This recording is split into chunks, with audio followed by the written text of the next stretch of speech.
It witnessed the First and Second World Wars, two of the most destructive wars in history that were followed in the second half of the century by the Korean and the Vietnam Wars. Tens of million more people died in terrible civil wars in Russia, in China, in Kampuchea, in Rwanda, in Burundi, and in the Eastern Congo.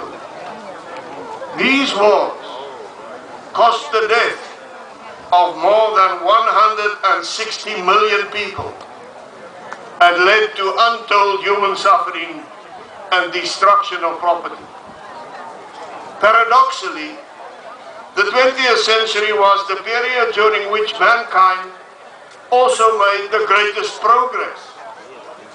The world population quadrupled. Democracy brought freedom to more than half of the world's population.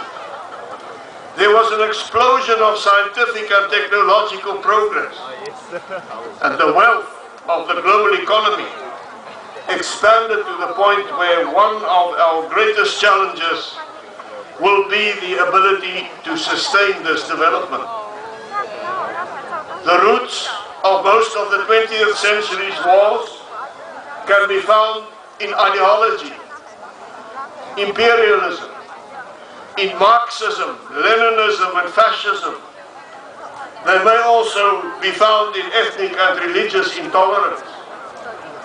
Our success in this world, on the other hand, have nearly always gone hand in hand with the expansion of freedom, manifested in the free markets, free political systems, and the free pursuit of knowledge.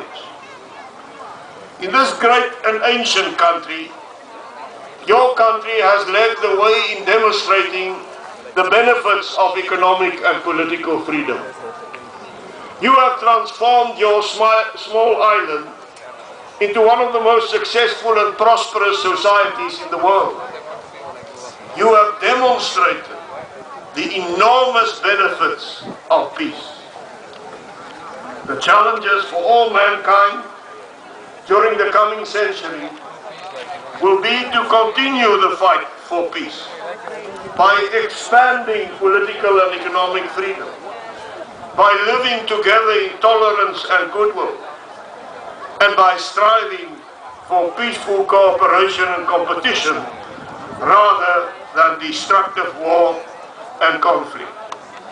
Ladies and gentlemen, may the message of this day be that peace will prevail. I thank you.